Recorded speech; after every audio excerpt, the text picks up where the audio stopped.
나타나지 말고 맑은 바람이라니 거기 죄인 전혀 없으니 걸어가길 거리라 난 수십 열리감 쓰고 걸어가길 나의 아멘 거기 거룩한 그길 아무것도 없으니 각과 같이 말고 맑은 거룩한 길 나의 아멘. 우리 두 손 들고 하나님 앞에 통성을 합심하여 부르짖어 기도하는 시간을 갖도록 하겠습니다. 가장 먼저 하나님 앞에 기도할 것은 이 나라와 민족입니다. 지금 탄핵 정국으로 인해서 얼마나 이 나라가 복잡하고 또 난해하고 또 얼마나 혼란 가운데 있습니까? 이 나라를 살려주시기를 하나님 바라는 마음으로 하나님 앞에 간구하고 또 두 번째는 한국교회의 제2의 종교개혁이 일어나야 됩니다. 한국교회 본질이 회복이 되고 제2의 종교개혁이 일어나서 한국교회가 다시 살아나는 대한민국의 백성들이 다시 영생함을 얻는데 부족함이 없는 그런 이 나라와 이 민족이 되도록 하나님 앞에 부르짖어 기도하고 한국교회를 위해서 기도해야 되겠습니다. 그 다음에 세 번째로 우리 강주 안디옥교회 성남지성전을 위해서 우리 기도하는 시간을 갖고 그리고 마지막으로 각자의 할 일을 살아가는 데 있어서 하나님 성령 역사 강하게 임하시기를 강하게 나타나시는 그 역사 속에 주인공이 될 수 있도록 해달라고 하나님 앞에 부르짖어 기도하는 시간을 갖도록 하겠습니다. 주여 성창하고 기도하시겠습니다. 주여! 주여! 주여! 사랑하시는 하나님 아버지 감사합니다. 그걸서 이렇게 아버지의 신년 아버지 하나님께 정말 축복 대성에 이끌게 되는 날 아버지 하나님 이 아침에 하나님 아버지 부르짖어 기도할 수 있는 결과를 되게 하시고 아버지 하나님 함께하여 주시니 감사합니다. 성령께서 인도하시고 아버지 역사하시는 줄로 믿습니다. 우리 사랑하는 동역자들 보내주시고 붙여주시고 아버지 하나님의 작은 수의 무리가 모여서 하나님 바로를 부르짖어 기도하지만은 이 아버지 하나님의 신령을 시작하면서 아버지 하나님의 부르짖는 기도인데 하나님 부르짖게 해주시고 아버지 하나님 역사하시는 줄 믿습니다. 주여 역사하여 주시옵소서 이 나라 민족을 살려주시옵소서 아버지 하나님의 죄종들을 해결하는 역사가 일하여 주시옵소서 아버지 하나님의 나라 민족을 아버지 하나님을 위하여 헌신하며 충성하는 일꾼들로 아버지 부족함이 없는 주의 종들이 되게 하시고 아버지 주께서 세워주시는 한국교회가 되도록 주여 역사하여 주시옵소서 이 나라가 아버지 하나님의 탄핵정부 허례에서 혼란까지 됩니다. 주여 아버지 하나님 이 나라를 바로잡아 주시옵소서 잘못된 민족자들을 바로잡아 주시옵시고 아버지 하나님의 대통령이 탄핵되지 않도록 하나님 아버지를 지켜주시길 원합니다. 주여 역사하여 주시옵소서 아버지 역사하여 주시옵소서 나라의 안정이 필요합니다. 이 나라가 안정된 나라가 되게 앞서서 경제가 다시 되살아나는 역사가 있다여 주시옵소서 그래서 이 나라가 아버지 하나님의 자기 민족을 지키고 아버지 하나님을 나누고 찬송하고 노래하고 하나님의 나라를 세우는 나라로 아버지 부족한 영제가 세상의 나라로 아버지 역사하셔서 주여 아버지 하나님의 나라로 아버지 하나님을 영원한 가운데 부족하여 영광을 받아 주시옵소서 하나님 아버지 우리 하나님 감사드릴 때에 아버지 하나님의 귀한 교회를 사랑해 주시고 제자의 부에서 아버지 하나님의 이 성전을 허락해 주셔서 감사합니다. 이 성전이 아버지 하나님 마지막 때 아버지 하나님의 길이 수임받는 성전이 되도록 주력하여 주시옵소서 아버지 하나님 2025년도 이 첫날을 시작하면서 하나님 축복 10년 아버지 하나님 10년 성회로 하나님께 영광을 돌릴 수 있는 저희들에게 주셔서 하는 이 일을 감당할 수 있도록 해주시고 능력 주시고 아버지 하나님 또 체력도 허락해 주시고 영광을 돌리고 허락하셔서 하나님 아버지 영광 받으실 줄 믿습니다. 주여 역사하여 주시옵소서 이 성전을 주께서 지켜주시고 주의 정들로 가득가득 채워져서 이곳에서 우리나라 하나님 나라의 영광을 위해서 이곳에서 이 나라 민족을 위해서 아버지 한국교회를 위해서 아버지 하나님의 기도하는 이 아버지 하나님의 천사가 되게 하시고 아버지 하나님의 정말 이 향수가 정신이 되게 하시고 아버지 한국교회의 센터가 되게 하셔서 하나님 영광 받아 주시옵소서 하나님 아버지 하나님 한국교회를 살려주시옵소서 주의 종들로 회개하는 역사가 있게 하여 주시옵소서 주의 아버지 하나님의 이 성전이 아버지 하나님의 가득가득 채워지는 역사가 있게 하여 주시옵소서 아버지 하나님의 기도하는 우리들 아버지 하나님의 도둑들을 처럼 걸려들어서 하나님 아버지 나라 민족을 살려내는데 앞장서 주시는 메시아가 되도록 주의 역사에 주시옵소서 아버지 도와주실 줄 믿습니다. 아버지 이곳에 함께하시는 우리 사랑하는 동역자들 우리 목사님들을 아버지 사랑해 주시는 줄로 믿습니다. 지금 주시고 이들의 아버지 하나님의 기도를 들어 갚아요 즉각적으로 아버지 역사하는 그 역사가 아버지 하나님 양적 주영절 불사 나타나게 하여 주시옵소서. 그건 아버지 하나님 여차단을 지켜주시고 하나님 역사하여 주시옵소서. 역사해 주시면 되겠습니다. 우리 구주 예수 그리스도 이름으로 간절히 기도하옵나이다. 네, 할 수 있다 하면 된다. 해머사네 있는 자에게 눈치 없다니 어사게 나는 부족해도 나는 부족해도 나는 약해도 주님 도와주시네. 할 수 있다 하면 된다. 해머사네 있는 자에게 눈치 없다니 어사게 믿음 가지고 믿음을 가지고 주님만으로 하나 성령님이 도와주시다. 성령님이 도와주신다. 좋은 일을 한다. 말씀 안에서 믿음 안에서 할 수 있다 해도 다 할 수 있다. 할 수 있다 하면 된다. 해도 다 믿는 자에 믿는 자에게 넘치 못하니 어사리라. 기도하면서 찬양할 때 주님 함께 하신다. 할렐루야 할렐루야 할렐루야. 기적이 일어난다. 기적이 일어난다. 말씀 안에서 믿음 안에서 할 수 있다 해보자. 한 번 더 말씀 안에서 믿음 안에서 할 수 있다 해보자. 아멘. 할렐루야. 2025년도 신년 축복 배송에 참석하신 여러분들에게 하나님의 크신 놀라운 역사가 임하실 줄로 믿습니다. 성령의 뜨거운 역사가 여러분들의 삶 속에서 나타날 줄로 믿습니다. 하나님의 기적 속 주인공들로 부족함이 없는 여러분들이 되시기를 예수님의 이름으로 축원합니다. 아멘. 하나님 말씀 보시겠습니다. 시편 1편입니다.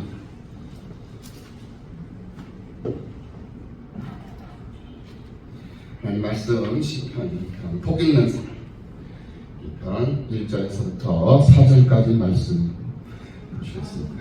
1절부터 4절 다 같이 합독하시겠습니다. 시작. 복 있는 사람은 악인들의 죄를 따르지 아니하며 죄인들의 길에 서지 아니하며 오만한 자들의 자리에 앉지 아니하며 오직 여호와의 율법을 지키며 그의 율법을 귀하고 묵상하는도다. 그는 시냇가에 심은 나무가 철을 따라 열매를 맺으며 그 잎사귀가 마르지 아니하며 그가 하는 모든 일이가 형통하리로다. 악인들은 그렇지 아니하며 오직 바람에 나는 겨와 같도다. 아멘. 할렐루야. 우리 옆 사람하고 인사하겠습니다. 새해 복 많이 받으세요. 새해 복 많이 받으세요. 새해 복 많이 받으세요. 감사합니다. 함께 해주셔서 감사합니다. 이제 2025년도 새해가 시작이 되죠. 이 새해가 시작됐는데 우리는 하나님 앞에 구별된 자들이요. 하나님 앞에 선별된 자들이요. 믿으시죠? 아멘. 네. 공감하시죠? 아멘. 우리는 선별된 자로 또 구별된 자로 부족함이 없는 삶을 살아가야 되는데 2024년도도 그렇게 살아왔고 또 2025년도도 또 그렇게 살아야 할 그런 의무와 그런 본분을 가지고 있는 사람들이에요. 왜? 우리는 내 의지와 상관없이 하나님께서 나를 찾아와 주셔서 나를 구별해 주셨고 선별해 주셔서 내가 너를 택하여 지명하여 너를 불렀나니 너는 내 것이라 라고 하면서 나를 구별해 주셨고 선별해 주셨다는 말입니다. 그렇기 때문에 우리는 보통 사람으로 세상을 사는 사람들이 아닙니다. 우리는 보통 사람으로 세상을 사는 사람들이에요. 그럼 어떤 사람들이냐? 특별한 사람. 특별하게 구별되고 선별된 그런 사람으로 세상을 살아야 하는 특별한 사람들이다. 그래서 특별한 사람들은 세상 사람들, 보통 사람들, 일반 사람들이 하는 그 모습 그대로 세상을 살아가면 안 돼요. 네, 특별한 사람은 말 그대로 특별하게 세상을 살아야 해요. 그 특별하게 세상을 사는 방법이 뭐냐? 기도하는 사람이다. 찬송하는 사람이고 기도할 자리에 가서 기도하고 또 찬송할 자리에 가서 찬송하고 예배할 자리에서 예배를 드리고 하나님 앞에 부르짖을 자리에서 부르짖고 어디를 가든지 무엇을 하든지 어디 있든 수선하고 얼마나 혼란 가운데 있습니까? 그리고 우리가 예기치 않았던 그런 비행기 그런 사고 179명이라는 그런 엄청난 그런 귀중한 생명들이 정말 한 순간에 이 예측하지 못했던 그런 찰나적인 순간에 하나님 나라로 가버렸다는 거예요. 이러한 상황 가운데 놓여 있을 때 그들의 그 유족들이 얼마나 통곡을 하고 얼마나 당황스럽고 얼마나 이 비극을 보면서 얼마나 정말 힘들어 하시겠어요. 이러한 상태에서 우리가 지금 현재 한 해를 보내고 새해를 맞이하는 그런 상태에 있다. 이런 상태에 있기 때문에 우리 인생은 예측 불허. 한 치 앞도 우리는 예측할 수 없고 한 치 앞도 우리는 바라볼 수도 없어요. 그걸 예측하는 사람은 그 자체가 잘못된 거예요. 예측하면 안 돼요. 하나님의 역사하심을 우리 사람이 평가하려고 하고 사람이 판단하려고 하고 사람이 예측을 하려고 하면 그거는 하나님께 도전하는 겁니다. 그럼 우리는 어떻게 해야 되느냐? 갈 바를 알지 못하고 갔던 자기가 가나안 땅으로 하나님께서 창세기 12장에서 아브라함을 찾아갔어요. 하나님이 아브라함을 찾아가지고 내가 지시할 땅, 지시한 땅이 아니에요. 지시할 땅 진행형이에요. 완성형이 아니에요. 진행형. 내가 지시할 땅, 가르쳐 줄 땅, 그 땅을 가라. 이렇게 얘기를 하고 있어요. 그러니까 이 아브라함은 자기가 가야 할 바를 알고 간 것이 아니라 알지 못하는 가운데서도 하나님의 말씀을 따라갔던 것을 볼 수가 있어요. 그래서 우리는 따라갈 것인가 끌려갈 것인가 이거를 우리는 깨달아야 돼요. 그래서 끌려가면 안 된다라는 거예요. 어차피 우리는 끌려가든지 따라가든지 우리는 가야 돼요. 따라가는 사람은 즐거움이 있고 행복이 있고 또 보람찬 그러한 보람이 있고 어떤 성과에 대한 그런 성취감이 있어요. 그게 따라가는 사람의 심정이고 모습 아니겠습니까? 그런데 끌려가잖아요. 끌려가면 그런 행복감을 느낄 수가 없습니다. 그저 괴로울 뿐이에요. 괴로움과 고통이 그에게 주어지고 그에게 보장되는 것밖에 주어지는 것밖에 없다. 그런 결과밖에 없다. 이것을 알아야 돼요. 그래서 우리는 하나님 앞에 정말 자유로운 자로 하나님 앞에 구별된 자로 상대 거룩한 자로 이렇게 우리가 세상을 살아가는데 기왕에 자기의 그런 본분을 알고 정체성을 알고 있는 이상은 내가 어차피 끌려가려고 따라가려고 하지 않아도 끌려가려고 하지 않아도 하나님께서 나를 끌고 갈 수밖에 없는 그런 운명, 그런 존재라는 것을 깨닫고 어차피 가야 할 거, 어차피 내가 가야 할 길이라는 것을 알고 있다면 그저 그냥 하나님 말씀 순종하고 말씀 따라 말씀대로 살아갈 수 있는 그런 결단이 서고 결심이 서는 그런 2025년도 이 한 해가 되어야 된다라는 사실 믿으시기를 예수님의 이름으로 축원합니다. 따라가지 않으면 하나님이 끌고 가신다라는 것을 깨닫는 역사가 있기를 예수님의 이름으로 축원합니다. 그래서 오늘 본문의 말씀은 무엇을 우리들에게 말씀하냐면 복 있는 사람이 하지 말아야 할 일이 있고 해야 할 일이 있다. 이것을 정리를 해주고 있어요. 우리는 복 있는 사람입니다. 맞죠? 우리는 복 있는 사람. 그러면 2025년도 이제 새해를 맞이했으니까 해야 할 것이 무엇이고 하지 말아야 할 것이 무엇인가 이걸 알아야 될 거 아니에요. 그래서 오늘 본문에서는 해야 할 것을 먼저 말씀하시지 아니하시고 하지 말아야 할 것을 먼저 말씀하고 계셔요. 그래서 1절 말씀에서 복 있는 사람은 악인의 꾀를 따르지 아니한다 이렇게 말씀했어요. 복 있는 사람, 우리는 악인의 꾀를 따르면 안 돼요. 그러면 악인이 어떤 사람이냐, 무엇이 악이냐, 이것이 중요한 거거든요.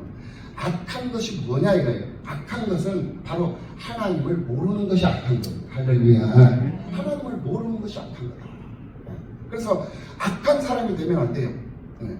그래서 악한 사람이 되면은 악한 자들의 꾀를 따르면서 살 수밖에 없어요. 세상 게임에 넘어지고 세상 게임에 빠져서 세상 좋아하고자 하는 의지가 없어져. 왜? 모르기 때문에. 무엇이 옳은 것인지 무엇이 옳지 못한 것인지 판단할 수 있는 기준이 없어져 버리잖아.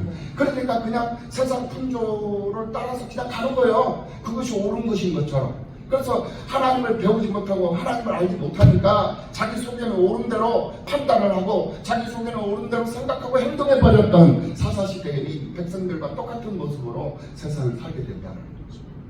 그래서 복 있는 사람은 악인의 꾀를 따르지 않는다. 이것이 우리들에게 주어진 첫 번째의 미션이었어요. 이걸 알아야 돼요. 그래서 우리는 2025년도는 악인의 꾀를 따르지 않는 그런 거룩한 선별된 성도로서의 삶을 살아가야 돼요. 주의 종의 삶을 살아가야 된다. 그러려면 어떻게 해야 되느냐? 하나님을 아는 일에 힘써야 돼요. 하나님을 배우고 하나님을 깨닫고 느끼고 경험하는데 우리가 목숨을 걸고 살아야 된다 이거예요. 하나님 앞에 나가는 거, 하나님을 가까이 하는 거, 이것을 소홀히 하고 이것을 게을리하고 이것을 안일하게 생각해버리면은 이 2025년도 이 한 해도 이제는 실패한 한 해가 돼버리거든요. 첫 시작부터 첫 단추부터 제대로 껴야 제대로 단추들이 끼워지는 거예요. 그런데 첫 시작부터 기도로 시작하지 않냐고, 예배를 시작하지 않냐고, 감사를 시작하지 않냐고, 자기 즐거움에 빠져서 세상 풍조를 따르고 또 우상 숭배를 따르고 자연신 숭배를 하고 하나님을 가장 싫어하는 것들만 골라서 하고 있는 그런 모습으로 한 해를 시작한다면 와이셔츠 단추, 첫 번째 단추를 잘못 끼우는 결과가 되버립니다. 그러면 인생이 25년도, 2025년도 이 한 해가 계속 보여 풀어질래야 풀어질 수가 없는 거예요. 그래서 올바른 그런 균형을 가지고 한 해를 살아가는 것이 아니라 조화롭지 못하는 부조화 속에서 조화롭지 못한 부조화 속에서 세상을 살아가 버리는 그러한 결과를 초래하게 돼요. 그렇게 되면 결과적으로 2025년도도 성공적인 한 해를 살아가는 것이 아니라 결국은 실패한 한 해가 되어버리고 낭비하는 한 해, 사치로 장식해버리는 한 해, 하나님이 기뻐하시는 한 해가 아니라 하나님이 근심하는 한 해를 살아가 버리는 결과가 된다. 그래서 첫 단추를 잘 끼워야 된다. 오늘 이곳에 참여하신 여러분들은 첫 시작을 제대로 지금 하고 있는 거예요. 할렐루야. 그러니까 복을 받을 수밖에 없는 사람들은 복 받을 짓을 하는 거야. 이게 바로 복 받을 짓 아니에요. 하나님이 기뻐하시는 일이고 감사로 시작하고 또 기도로 시작하고 이 한 해를 하나님께서 우리에게 새로운 도화지를 주신 것 아니겠습니까? 이 도화지 위에다가 또 한 해 인생에 또 이렇게 수채화를 우리가 그리면서 살아야 하는 이 한 해의 시작이 됐어요. 이 수채화를 놓고 우리가 그려갈 텐데 어떤 그림을 그리면서 우리가 이 한 해를 살아가야 되느냐, 이거 굉장히 중요한 것이거든요. 그 그림은 바로 예수 그리스도를 그리면서 살아야 된다. 예수 그리스도를 그리면서 사는 그 사람이 예수화가 됩니다. 그래서 옷을 입어도 예수 그리스도로 옷 입고 살아야 되잖아요. 그런데 많은 사람들이 겉옷만 옷을 입고 사는 사람들이 많아요. 겉옷만, 바깥 옷만, 외투만 예수 그리스도로 옷 입고 산다. 그 속옷은 버려진 짐승들이 입고 있는 그 짐승의 가죽옷을 입고 아직도 세상을 사는, 겉과 속이 다른, 완과 안과 밖이 다른 그런 모습으로 세상을 사는 이중적인 사람, 그런 획칠한 무덤과 같은 삶을 살아가는 그런 사람들이 얼마나 많습니까? 우리는 그런 삶을 살아서는 안 된다. 그러니까 옛것을 벗어버리고 옛사람 벗어버리고 새사람 입으라 라고 말씀을 하셨던 그 말씀에 힘입어서 우리는 새로운 옷을 입고 세상을 살아야 돼요. 그 새로운 옷이 어떤 옷이냐? 예수 그리스도인데 그 예수 그리스도의 옷이 겉옷만 예수 그리스도로 옷 입는 것이 아니라 속옷도 예수 그리스도로 옷을 입어야 된다. 우리의 속옷이 예수 그리스도로 옷 입어야 된다. 우리의 겉옷도 예수 그리스도, 우리의 속옷도 예수 그리스도. 그래서 예수 그리스도화되어서 이 옷이라는 것은 그 사람의 신분을 가리키잖아요. 어부들이 입는 옷은 또 비린내가 나고 또 소금기가 있고 이게 어부들이 입는 옷이잖아요. 그래서 비린내 나고 생선 비린내가 나고 또 소금 냄새가 나고 소금들이 이렇게 흐옇게 이렇게 그려져 있는 그런 옷들을 보면 아, 저 사람은 어부구나 라는 것을 알게 되잖아요. 또 경찰들은 제복을 입고 또 군인들은 또 군복을 입고 군복을 입고 사는 사람을 보면 아, 저 사람은 군인이구나. 또 경찰관 제복을 입고 사는 사람들을 보면 아, 저 사람은 경찰관이구나. 또 목사님들은 성의를 입잖아요. 성의를 입고 계시는 목사님들을 보면 아, 저분은 목사님이구나. 이렇게 그 사람의 옷을 보고 그 사람의 신분을 우리가 파악할 수가 있다는 거예요. 마찬가지예요. 우리가 예수 그리스도의 사람으로서, 기독인으로서, 크리스찬으로서 세상을 분명히 자기 자신을 분명히 하고 세상을 살아야 할 의무와 책임이 있는, 그렇게 구별되어 있고 성별되어 있는 우리라면, 그렇다면 우리는 예수 그리스도로 옷 입고 누가 봐도 아, 저 사람은 예수를 믿는 사람이구나, 아, 저 사람은 예수의 제자구나, 저 사람은 예수의 사람이구나 라고 인정하고 인정받는 그런 삶을 살아가야 되는 것은 당연한 거예요. 할렐루야. 네. 그래서 우리는 말씀으로, 말씀 안에서, 믿음으로, 믿음 안에서 세상을 살아야 하는 그런 의무를 가지고 있는 사람들이다. 그렇기 때문에 악인의 꾀를 따르면 안 된다. 네. 이것이 첫 번째 우리가 하지 말아야 할 것, 첫 번째 조건이었다. 그 다음에 두 번째가 뭐냐? 바로 죄인들의 길에 서지 아니한다. 그랬습니다. 악은 하나님을 모르는 것이 악이라고 그랬어요. 그럼 죄가 뭐예요? 죄란 뭐냐? 악은 뭐고 죄는 뭐냐? 죄인들의 길에 서지 아니한다. 이 죄인들의 길에 서지 않는다라는 이 말은 죄란 무엇이냐 이것을 우리들에게 알게 해주시는 것인데, 믿음으로 하지 아니하는 것은 모든 것이 다 죄다라고 요한복음 16장 9절 말씀에서 말씀하고 있어요. 그러니까 믿음으로 무엇이 죄다? 믿음으로 하지 않는 것이 죄다. 그러니까 우리는 하나님 앞에 범죄하지 않아야 돼요. 범죄하지 않는 것은 바로 믿음으로 사는 것밖에 없어요. 믿음으로 사는 것. 그것이 바로 범죄하지 않는 것. 그것이 첫 번째 이 죄의 정의. 두 번째 죄의 정의가 뭐냐? 야고보서 4장 17절 말씀에 뭐냐면은 선한 일을 행할 줄 알고도 선한 일을 행하지 아니하는 것이 죄다. 이렇게 분명히 말씀을 하고 있는 것을 볼 수가 있어요. 야고보서 4장 17절 말씀. 그러니까 죄가 무엇이냐? 믿음으로 하지 아니하는 것, 믿음을 따라 하지 아니하는 것, 선한 일을 행할 줄 알면서도 선한 일을 행하지 않는 것, 이것이 죄다. 그럼 무엇이 선한 거냐? 이것이 바로 윤리와 도덕적 차원에서 말하는 게 아니에요. 그럼 뭐냐? 진정한 선, 이 땅에서 진정한 선은 이 땅에서는 우리가 찾아볼 수가 없습니다. 왜냐하면 이 세상은 변화무쌍하기 때문에 그래요. 그래서 우리가 미스코리아 선발대회를 할 때, 미스코리아 선발대회가 뭡니까? 대한민국에서 가장 아름다운 미인을 선발하는 그 대회가 되잖아요. 그러면은 그 미인 선발대회의 기준이 뭐예요? 바로 진선미다. 그러니까 미인을 선발하는 기준은 진선미다. 그런데 참진, 그리고 착할 선, 그리고 아름다움을 미, 참되고 착하고 아름다움, 이것이 바로 미스코리아의 선발 기준이었다. 그러면 이 참됨이라는 게 뭐예요? 진실한 것이잖아요. 그리고 이 선이라는 게 뭐예요? 착함이잖아요. 착한 것. 그리고 아름다운 것. 그러니까 진실하고 착하고 아름다운 사람이 바로 미스코리아의 대회에서 우승을 할 수가 있는 사람이다. 그런데 미스코리아에 당선이 돼서 진선미에 이렇게 단상에 올라가지고 왕관을 썼던 그 사람들이 아름다웠던 그 사람들이에요. 그런데 세월이 흘러요. 1년, 2년, 10년, 20년 세월이 흘러. 그러면 그 세월이 흘렀음에도 그 사람이 그 아름다움의 비결을 그대로 유지하고 있느냐? 그렇지 않아요. 오늘 아름다웠는데 시간이 가니까 추억이 되버려요. 또 오늘 진실했어. 오늘 분명히 진실했어. 정직했어. 분명해. 그런데 자고 나니까 거짓돼 버리더라고요. 오늘 분명히 착했어. 선했어. 자고 나니까 악한 것이 돼버리더라. 취해져 버리고, 아름다웠는데 취해져 버리고, 정말 성실했는데, 신실하고 깨끗하고 진실했는데 악한 것이 돼버리고, 깨끗했는데 더러운 것이 돼버리고, 이것이 바로 세상의 흐름이. 그래서 이 세상에서는 절대 진선미는 없다. 절대 아름다움도 없고, 절대 착함도 없고, 절대적으로 진실함도 없다. 정직함도 없다. 그렇기 때문에 이 세상은 변화무쌍한 세상이고, 이 변화무쌍한 이 세상에서 마음 둘 것이 있을 수는 없다. 그렇기 때문에 이 세상은 잠시 잠깐 고락일 뿐이다. 이것이 바로 세상에서 살아가는 우리들의 삶 속에서의 정의.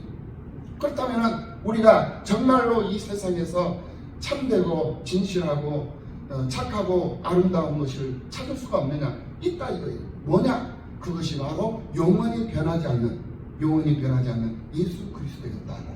그러면 이 세상에서 진정한 아름다운 사람이 누구냐? 예수님이에요. 왜 예수님이냐? 예수님은 어제나 오늘이나 영원토록 변함이 없어요.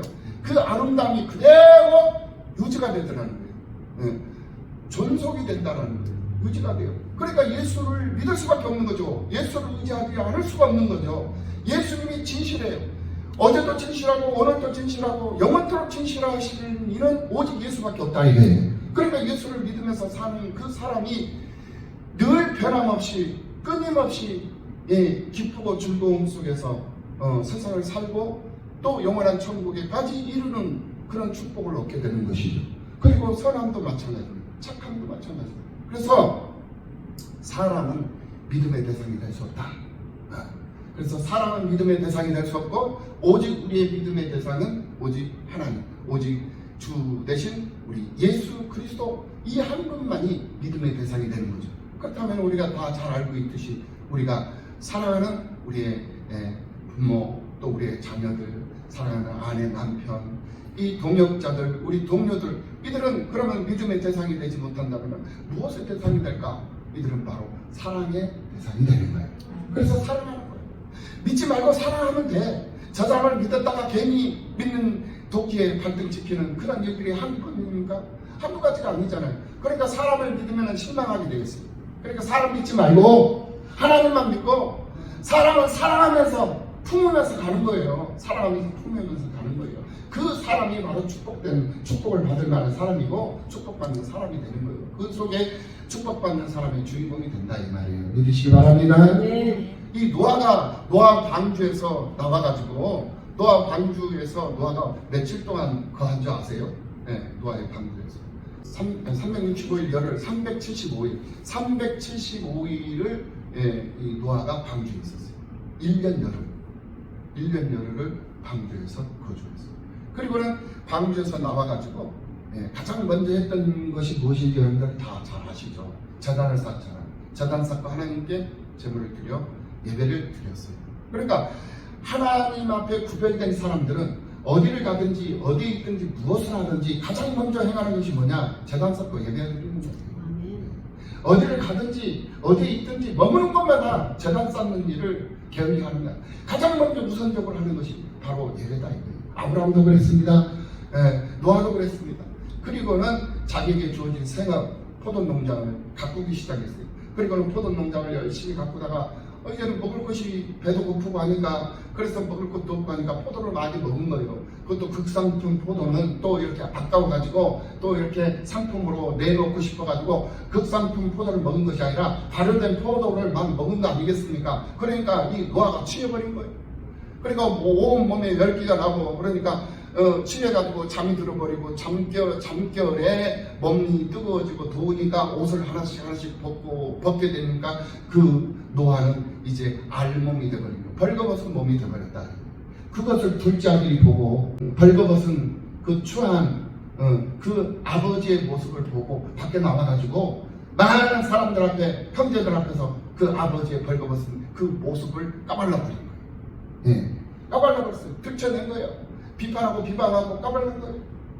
그러니까 그 소식을 들은 이 첫째 아들하고 이 막내 아들, 셋째 아들하고 이 아들들이 뒷걸음질을 쳐서 노아가 잠들어 있는 그곳에 뒷걸음질로 쳐서 벌거벗은 아버지의 그 흉측한 그 흉한 그 모습을 보지 않으려고 뒷걸음질을 치고 아버지가 벗어놓은 그 옷을 덮어드렸어요. 그리고는 나와가지고 아무 말도 하지 않았어요. 자기 아버지의 그 벌거벗은 그 모습을 많은 사람들에게 발설하지 않았다라는 거예요. 그리고는 이 노아가 잠에서 깨어나가지고 이제 그 소식을 알게 된 거예요. 자식들이 어떻게 행동을 했는가를 이제 듣게 된 거예요. 그래가지고 함을 불러가지고 책망을 하고 함의 자식인 가나안을 저주를 해버린 거 아니에요. 왜? 아버지의 그 흉한 모습을 왜 들춰내느냐 이거예요. 들춰내면 까발리면은 좋은 게 하나도 없어요. 덮을 건 덮고 드러낼 건 드러내고 해야 되는 거예요. 사람은 완벽할 수가 없습니다. 아브라함도 갈대아우를 떠날 때 하나님께서 뭐라고 말씀하셨는지 고향 떠나라, 친척 떠나라, 그리고 아버지 집을 떠나라 이렇게 명령을 했어요. 그런데 아버지 집을 떠났고 고향도 떠났어. 근데 친척을 떠나보내지 않았어. 데리고 갔어. 그러니까 완벽하지를 못했다라는 거예요. 흠이 있었다라는 거예요. 믿음으로 하나님의 말씀 따라 말씀대로 말씀 따라갔던 아브라함도 온전치 못한 상태로 따라갔던 거예요. 예, 친척 버리라고 그랬는데 친척 버리지 못했어요. 친척 떠나라고 했는데 떠나지 못하고 롯이 바로 친척 아니겠습니까? 조카잖아요. 조카를 데리고 간 거예요. 왜 데리고 갔습니까? 아브라함이 아들이 없잖아. 그러니까 혹시라도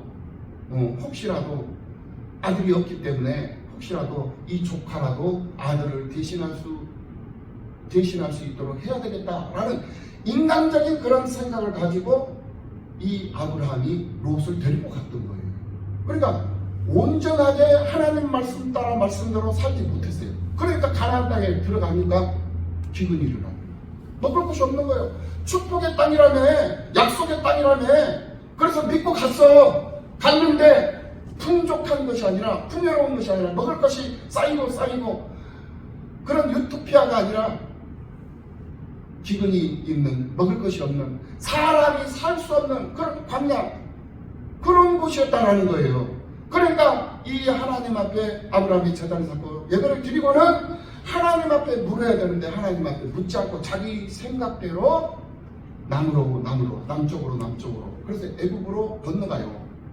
이게 하나님의 사람은 하나님과 대화를 통해서 어떤 결정이 일어나야 되고 어떤 그 결정에 의해서 하나님 말씀을 따라가야 하는 것이, 말씀대로 진행해야 하는 것이, 순종하면서 살아야 하는 것이 하나님의 사람, 특별히 선별되고 구별된 사람의 모습이거든요.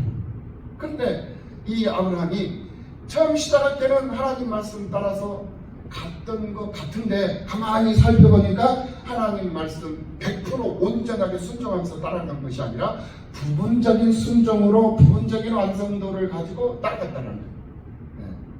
조카 롯을 데리고 갔습니다. 친척을 떠나지 못하고 데리고 갔습니다.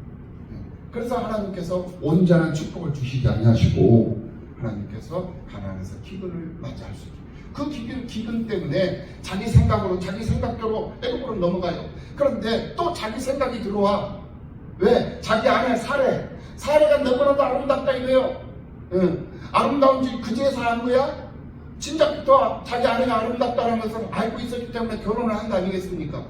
그럼 자기가 자기 아내가 아름다운 걸 알고 있어. 그런데 유난히 그때 그 순간에 자기 아내를 보는데 너무나도 아름다운 거야. 그러니까 사람의 생각은 이런 아름다운 내 아내를 이 바로가 애국 사람들이 보면 분명히 취하려고 할 것이다, 뺏어가려고 할 것이다 이거예요.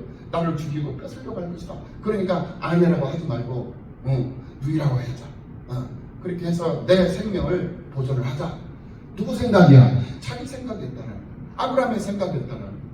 우리는 세상 믿음으로 사는 성도들이에요. 거룩한 백성들이에요. 하나님의 자녀들이고 제자들이잖아요. 주님께 또 기름 부음을 받은 그런 종들로 세상을 살아가고 있어요. 내 생각대로 살면 안 돼. 내 생각이 개입이 되면 안 된다. 그래서 내 생각이 개입되지만 내 속에는 옳은 대로 판단하고 생각하고 사는 것이 아니라 하나님 말씀대로 말씀 따라 살면 그 삶이 형통하고 그 사람들이 모여있는 그곳이 평화로운 곳이고 풍요로운 곳이고 넉넉한 곳이 되고 형통한 곳이고, 우리 대한민국이 제사장의 나라로 하나님께서 축복해 주셨잖아요. 할렐루야. 그 이유가 뭡니까? 바로 하나님의 말씀에 순종하고 자기는 피곤하고 고단해가지고 좀 쉬고 싶어. 그런데 하나님 쉬지 말래. 새벽에 일어나래. 그래서 새벽 기도하래. 철야하래. 잠자지 말고 철야 기도하래. 금식하래. 먹지 말고 금식하래. 그래서 하나님 말씀대로 순종하고 그 말씀 따라 세상을 살았던 우리 대한민국 믿음의 선배들의 희생과 헌신의 기반이 되어서 이 대한민국이 풍요로운 대한민국, G7에 들어갈 수 있는 그런 위대한 대한민국으로 성장하고 부흥 발전했던 것 아니겠습니까? 이 세계에서 가장 선교사를 많이 배출하는 나라가 미국보다 대한민국이 더 많아요. 그렇게 선교사 파송이 많은 제사장의 나라로 하나님께서 축복을 해주셔서 그렇게 풍요로운 나라, 넉넉한 나라로 하나님 축복해 주셨단 말이에요. 그런데 아브라함이 애굽에서 나와가지고 횡재를 했죠. 횡재를 해가지고 애굽에서 나왔는데 많은 것을 가지고 나왔어요. 그러니까 그 풍요로움이 이제 더욱 풍성해지니까 이제 롯 조카하고 조카의 목자들, 아브라함의 목자들이 다툼이 일어나요. 자기들의 영역에서 막 침범을 하고 하니까 서로 다투는 거예요. 그것을 보고 아브라함이 조카 롯에게 서로 이제 나눠주자, 갈라서라, 네가 좋은 땅 차지해라 하면서 양보를 해주죠. 이게 무엇을 우리에게 교훈해 주고 있냐면은 풍요롭잖아요. 우리 삶이 풍요롭고 넉넉하고 풍족하잖아요. 반드시 분란이 일어나고 반드시 다툼이 일어나게 되어져 있어요. 그러니까 이 나라도 지금 풍요로운 나라가 되어버리고 먹을 것이 인산인해를 이루게, 요즘에는 정말 못 먹고 사는 사람들이 없어요. 허다못해 서울역 앞에 있는 노숙자들도 먹을 거 다 먹으면서 산다 이거. 굶주리면서 사는 사람이 없어요. 그만큼 풍족한 그런 세상이 이 대한민국이거든요. 그러다 보니 이 대한민국이 혼란 가운데 빠져 있어요.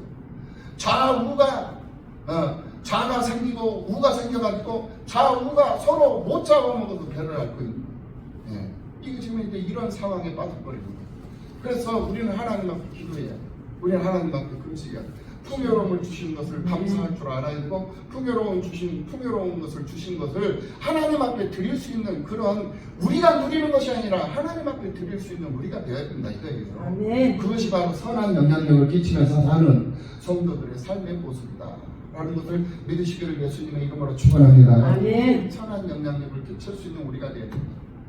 그것이 바로 죄를 범하지 아니하는 것이다. 그래서 죄인들의 길에 서지 아니하는 것이다. 그리고 세 번째 뭐냐? 오만한 자리에 앉지 아니하는 것이다. 오만한 자리가 어떤 자리입니까? 자기 분수를 모르는 자리이고, 자기 분수를 모르는 자리.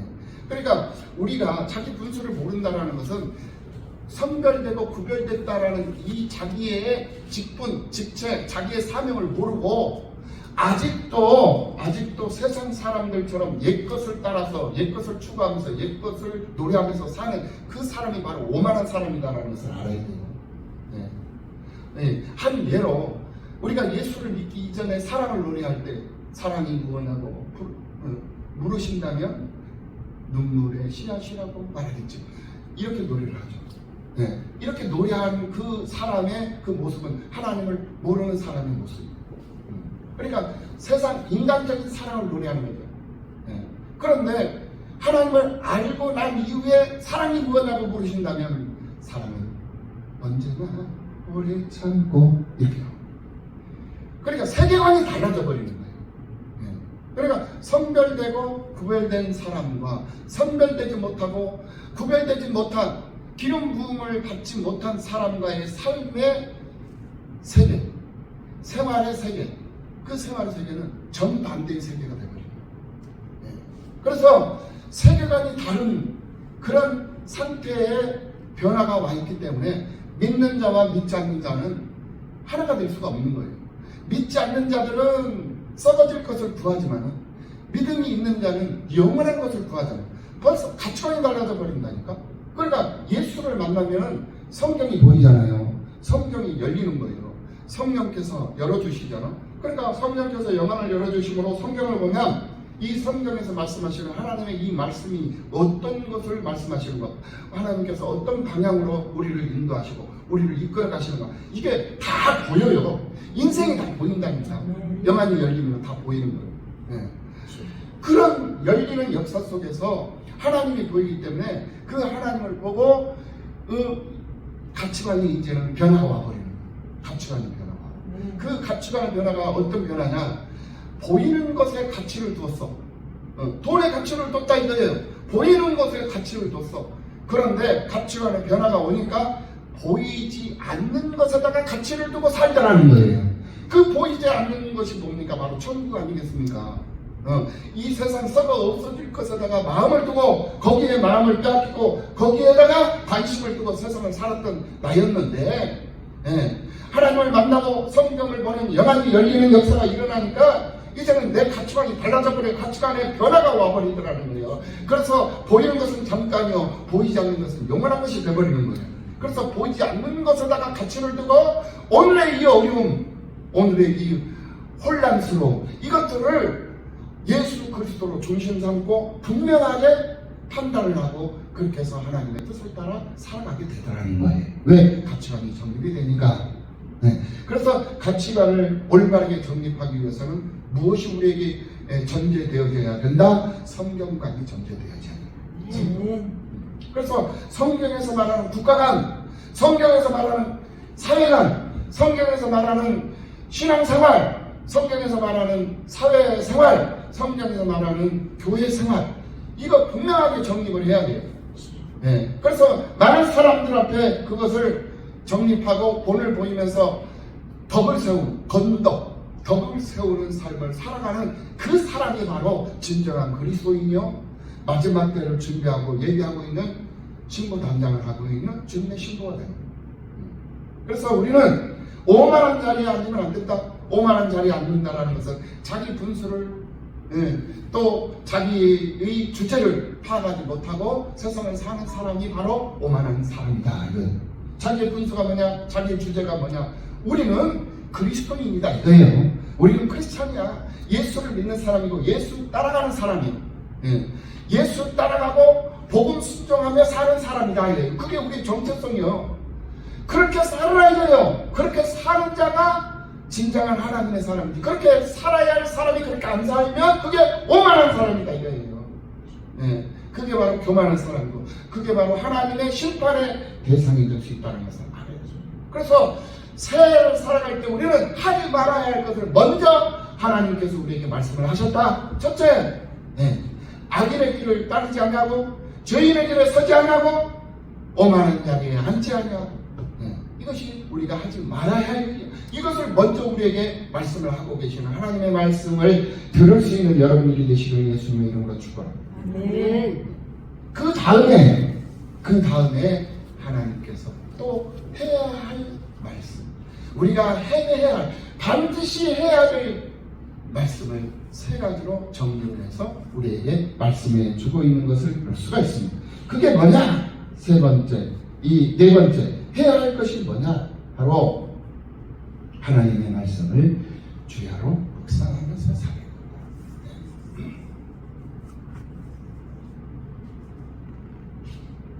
하나님의 말씀을 주야하고 묵상, 주야, 밤이고 낮이고 하나님 말씀 묵상하고 하나님 말씀 듣고 읽고 보고, 그래서 정말 하나님의 말씀이 그런가 확인하고, 그렇게 확인이 되어지면 결단하고, 결단이 되면은 이제 행동하는 양심으로, 행동하는 신앙으로 세상을 살 수 있는 그런 의지가 분명한, 신앙 신념이 분명한, 신앙관이 확고한 그러한 성도의 삶을 살아가라. 그게 바로 우리 박영우 목사님이 말씀하시는 3단계 신앙, 3단계 신앙. 성도로 머물지 말고, 성도로 머물지 말고 선지자로 들어가라. 선지자. 지성소로 들어가라 이거예요. 지성소로. 신도로 성막들 속에서 놀고 있는 사람들은 신도, 그리고 성소 안에 들어가 있는 사람들은 성도, 그리고 지성소 안에 들어가 있는 사람들은 선지자. 이 선지자의 반열 속으로 들어가라. 그 사람이 진정한 하나님의 사람들이요, 하나님의 사명을 자각한 자들이고 사명감을 분명히 구치시킨 사람이다. 사명감을 분명하게 깨닫고 정립한 사람입니다. 그렇게 하기 위해서는 어떻게 된다? 하나님의 말씀을 주야로 묵상하면서 하는 거예요. 그냥 마귀에게 틈을 주지 말라고 그랬어요. 마귀에게 틈을 주는 것이 뭐냐? 하나님의 말씀을 주야로 묵상하지 않잖아요. 그럼 마귀가 들어와요. 어떤 마귀? 피곤한 마귀, 피곤 마귀가 들어와요. 하나님 말씀을 주야로 묵상하지 않으면 피곤 마귀가 들어와요. 그리고 조금 쉬었다가 하지, 아니란 마귀가 들어와요. 나태한 마귀가 들어와요. 부정적인 마귀가 들어와요. 거기서부터 이제 시작이 되는 거예요. 뚝이 무너질 때 처음부터 크게 뚝이 무너지는 경우도 있습니다만은, 반월구멍만한 그런 구멍이 뚫어짐으로 해서 그 구멍 뚫어진 그게 엄청난 그런 뚝을 무너뜨리는 그런 시발점이 된다는 것을 우리는 잘 알고 있잖아요. 그렇죠? 그래서 틈을 주면 안 돼요. 틈을 주지 않기 위해서는 우리는 하나님의 말씀을 주야로 묵상해야 된다. 이거예요. 그리고 두 번째로 우리 해야 할 것, 때를 따라 열매를 맺는 자의 삶을 살아야 돼요. 열매 있는 자의 삶을 살아야 된다. 열매가 있어야 돼요. 아무리 예수를 믿고 신앙생활을 하는 사람이 할지라도 열매 없으면 그 사람은 잘못된 신앙생활을 하는 거예요. 열매가 있어요. 어떤 열매? 믿음의 열매가 있어야 돼요. 성령의 열매가 있어요. 성령 나타남이 보여져야 돼요. 성령이 나타나는 역사가 무엇으로 보여지는 것입니까? 바로 열매로 보여지는 것 아니겠습니까? 믿음의 열매, 사랑의 열매, 희락의 열매, 충성하는 열매, 봉사하는 헌신하는 열매, 오래 참음의 열매, 인내하고 절제하는 열매, 이런 열매들이 있어져야 된다 이거예요. 열매들이. 그게 바로 우리에게 주어진 철을 따라 열매를 맺어야 하는 그런 사명이고 주어진 과제, 미션이다. 그리고 마지막으로 복 있는 사람은 반드시 형통해야 된다. 우리는 복 있는 사람들인 줄로 믿습니다. 복 있는 사람이기 때문에 우리는 형통해야 돼요. 형통하지 못하면 그거 하나님 앞에 또 범죄하는 거예요. 형통해야 돼요. 하나님의 말씀은 명령이에요. 할렐루야. 하나님의 말씀은 명령이에요. 그런데 이 명령에는 절대 명령이 있고 권고 명령이라는 게 있어요. 절대 명령은 반드시 이행을 해야 돼요. 왜? 이 반드시 절대 명령을 이행하지 않잖아요. 그러면은 반드시 책망이 따르게 되어 있어요. 대가를 지불받는다 이래요. 대가를 지불해야 된다 이래요. 하나님의 명령, 절대 명령. 반드시 지켜야 돼. 주일 성수 반드시 지켜야 돼. 쉬지 말고 기도하라. 범사에 감사. 이거는 공고 명령. 지켜도 되고 안 지켜도 되는 거예요. 의무는 아니야. 절대 명령은 아니야. 공고 명령. 그런데 공고 명령이라 할지라도 하나님의 말씀이기 때문에 하나님께서 우리에게 명령하신 명령이기 때문에 권고 명령이라 할지라도 그 명령은 지켜야 되는 것이다. 그러니까 하나님의 말씀은 반드시 우리가 지켜야 돼. 그런데 안 지키면 죽음이야. 그 말씀이 있고 예수를 믿어라. 그리하면 너와 내 집이 구원을 받으리라 그랬는데 예수를 안 믿어. 예수를 안 믿으니까 절대 명령에 불순종하는 거잖아. 그러면 죽음이죠. 심판받는 거야.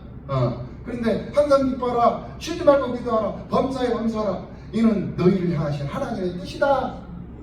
하나님의 뜻이다. 그러니까 권고하는 거야. 이것은 지켜도 되고 안 지켜도 되고 조금 쉬어가면서 쉬엄쉬엄 기도해도 돼. 안 하는 것보다 나으니까. 그러나 하나님이 나는 쉬엄쉬엄 기도하고 싶은데 쉬지 말고 기도하라고 했으니까 나는 좀 쉬고 싶지만 하나님이 쉬지 말라고 했으니까 쉬지 않고 기도해야 돼. 이것이 하나님 말씀 순종하면서 사는 사람들의 삶의 모습 아니겠습니까? 2025년도 복 있는 자로 부족한 명 여러분들이 되시기를 예수님의 이름으로 축원합니다. 우리는 반드시 형통해야 돼요. 굉장히 중요한 말씀입니다. 의인들은 다 형통해야 된다. 오늘 보면 3절 말씀을 보면은요, 그가 하는 모든 일이 다 형통하리로다. 그가 하는 모든 일이 다 형통. 왜 형통해야 되는가? 왜 형통하게 되는가? 그 이유는 복 있는 사람이기 때문에 그렇다. 그러니까 그게 결과예요. 열매로 보여져야 돼요. 그러니까 내가 살면서 일이 꼬이고 스텝이 꼬여서 풀어지지도 않아. 얽히고 설킨 것들이 언제 풀어질 줄도 몰라. 이런 상태에 놓여있다 할지라도 우리가 실망하고 절망하고 좌절하고 원망하고 불평하고 앉아있을 이유가 없다 이거예요. 왜? 우리는 복 있는 사람이기 때문에. 설령 스텝이 꼬여있고 설령 이 실타래가 꼬여있는 것처럼 내 인생이 꽁꽁 묶여있고 꼬여있는 언제 풀어질지 모르는 이런 상태에 놓여있다 할지라도 나는 형통해야 된다는 것을 분명히 인식하고 형통하기 위해서 내 삶이 풀어주기 위해서 얽히고 섞였던 일들이 실타래처럼 잘 풀어지는 그런 역사를 이루기 위해서 우리가 무엇을 해야 되느냐? 하나님을 찾고 하나님을 바라보고 하나님께 다가가서 하나님에게 간구하고 부르짖고 기도해서 응답받는 역사가 있어야 된다는 부르짖는 자에게만이 열매가 주어지는 것입니다. 열매가 나타나는 것입니다. 이것을 우리는 깨달아볼 수가 있습니다. 하나님께서 천지 만물을 창조하셨습니다. 천지 만물, 하늘, 전, 땅지, 천지. 그래서 하늘은 보이지 않는 세계예요. 보이지 않는 세계. 땅은 보이는 세계. 그래서 보이지 않는 세계도 하나님 창조하셨고 보이는 세계도 창조하셨어요.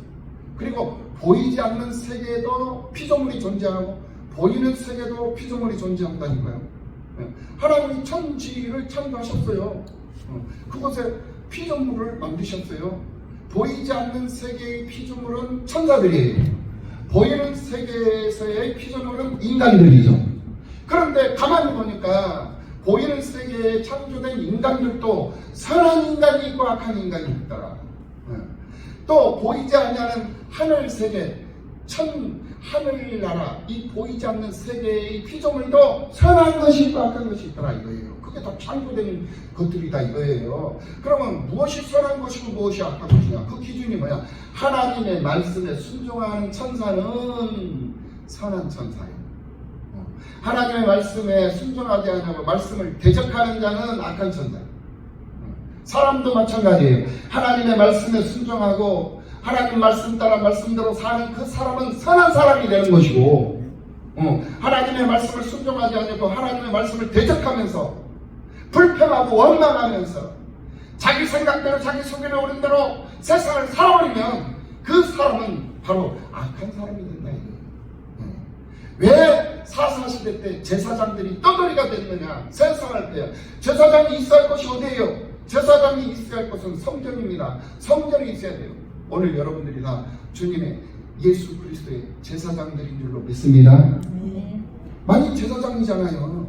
예수를 믿는 자는 모두가 다 제사장이에요. 그럼 그 제사장이 어디 있어야 돼요? 성전이 있어야 된다는 거예요. 그런데 성전이 있어야 제사장들이 어디 가냐 이거예요. 네. 세상에 가 있어요. 세상 가운데 있어요. 세상 풍조를 따라가고 세상을 노래하고 세상을 즐기면서 세상 가운데 나가 있다. 성전을 떠나 있어요. 왜 성전을 떠나 있습니까? 하나님을 모르기 때문에. 성전에 찾아오는 사람이 없어. 배가 고파. 배가 고프니까 굶주린 배를 채우기 위해서 세상을 떠나 이 성전을 떠나서 세상을 유랑을 한단 말입니다. 세상을 유랑을 하면서 하나님을 위한 제사장이 되어야 할 제사장들이 사람을 위한 제사장이 되어서 사람을 위한 제사장이 되어서 세상을 살아버린다. 우상을 숭배해. 그게 사사시대의 제사장들의 모습 아니겠습니까? 그 이유가 뭐냐? 직무유기예요. 직무유기.